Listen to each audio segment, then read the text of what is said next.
Assalamualaikum warahmatullahi wabarakatuh. Perkenalkan, nama saya Natara Tunggasinatan Nisa dengan NRP 006, kelas 2 D4 EA. Di sini saya akan mempresentasikan pada mata kuliah workshop pengaturan otomatis, yaitu pada praktikum yang kedua, DC Motor PI Control. Ini pada kayak ode yang kedua, gitu. Jadi apa sih DC Motor PI Control itu? Langsung saja kita bisa next. DC Motor PI Control adalah metode pengendalian kontrol yang digunakan untuk mengatur kecepatan atau posisi dari motor arus searah DC. Jadi ini perlu digarisbawahi untuk mengatur kecepatannya begitu. Terdapat juga nih regulator proporsional integral atau PI itu untuk menghasilkan sinyal kontrol agar motor mencapai kecepatan yang diinginkan. Langsung saja kita bisa next. Nah, ini merupakan gambar dari motor PI closed loop block diagramnya. Yang mana ini merupakan closed loop, ada dengan nantinya ini akan ada feedback di sini. Ada feedback dari motor itu untuk digunakan menghasilkan sinyal kontrol yang tepat melalui pengontrol PI untuk mencapai nilai set yang diinginkan. Itu nanti akan keluar untuk outputnya Y sama dengan omega M. Nah, didapatkan ini nantinya untuk hasil akhirnya didapatkan nilai KP dan KI. Jadi rumus dari KP sendiri itu sama dengan min 1 plus 2 dikali zeta dikali omega 0 dikali tau dibagi K. Terus KI sendiri itu pangkat omega 0 dikali tau dibagi K. Langsung saja kita bisa next. Nah, ini untuk gambar grafiknya nih, respon grafiknya pada orde kedua ini. Jadi, untuk garis biru sendiri ini merupakan input yang bisa dinamakan RT. Kemudian, untuk garis merah ini outputnya. GT itu outputnya. Yang mana nih, untuk RT sendiri ini bernilai 1,5. Kemudian, naik untuk outputnya bisa menjadi 2 ini, Y max-nya ini. Kemudian, peak time itu apa sih? Peak time itu adalah waktu untuk mencapai nilai maksimum overshoot saat menyesuaikan diri terhadap perubahan input atau set point. Gitu. Jadi maksimum overshoot-nya. Nah, kemudian overshoot sendiri itu adalah merespon sistem melewati atau melebihi nilai set point sebelum kembali ke nilai yang diinginkan. Tuh. Langsung saja kita bisa next. Nah, ini juga didapatkan rumus untuk persentase overshoot atau persen OS, kemudian waktu puncak TP, dan juga waktu naik GT. Mungkin kita bisa langsung next. Nah, ini untuk koefisien redaman, yaitu pada zeta sendiri 0 sama 1, yang mana zeta sama dengan 0 itu sistem tanpa redaman atau no damping, akan menghasilkan osilasi yang tidak terbatas. Sedangkan untuk zeta lebih kecil 1, itu sistem underdamped, dan akan menghasilkan osilasi yang mereda secara perlahan. Kemudian untuk zeta sama dengan 1 itu sistem kritis atau critically damped, merupakan kondisi optimal di mana osilasi dihilangkan tanpa adanya overshoot. Kemudian untuk zeta lebih dari 1 itu sistem overdamped, merupakan sistem yang stabil namun merespon perubahan input secara lambat tanpa adanya osilasi. Langsung next. Nah, ini untuk praktikumnya, yaitu sebanyak 3 kali percobaan. Untuk percobaan pertama itu BSP sama dengan 0, diaturnya. Kemudian BSP sama dengan 1. Kemudian yang terakhir ini, percobaan yang ketiga ini KI sama dengan 0, BSP sama dengan 1, dan KP itu diatur agar nanti grafiknya itu bagus gitu. Nah, diketahui sendiri ini untuk nilai KP, ini sesuai dengan yang percobaan yang pertama itu, DC motor modeling itu rata-ratanya K-nya itu 28,98. Kemudian untuk taunya juga itu juga dari percobaan yang sebelumnya yaitu 0,1275 second.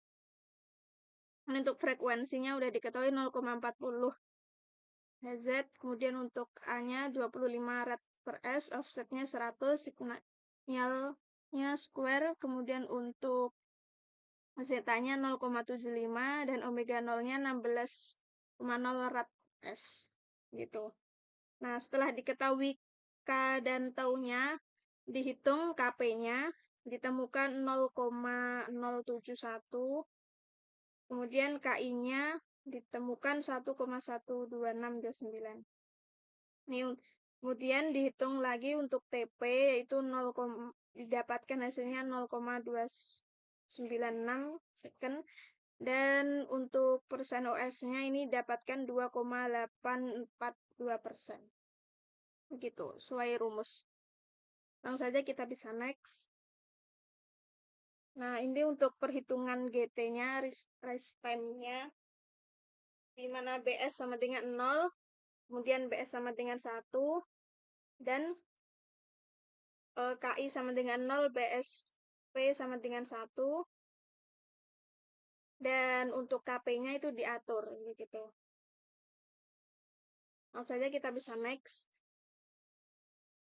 Nah, ini untuk hasil pada percobaan yang pertama, yaitu BSP sama dengan 0. Apa sih perbedaannya percobaan 1 sama percobaan 2, yang mana BSP sama dengan 0 dan BSP sama dengan 1? Kita bisa lihat hasilnya, yang mana bahwasanya jika BSP 1 nih, maka sinyal atau respon kecepatan motor itu sangat cepat, sehingga mengakibatkan setting time yang cepat dalam mencapai set point begitu. Dan overshoot-nya, tapi yang dihasilkan itu juga menjadi lebih besar gitu. Itu untuk BSP 1. Jadi begitupun sebaliknya untuk BSP 0.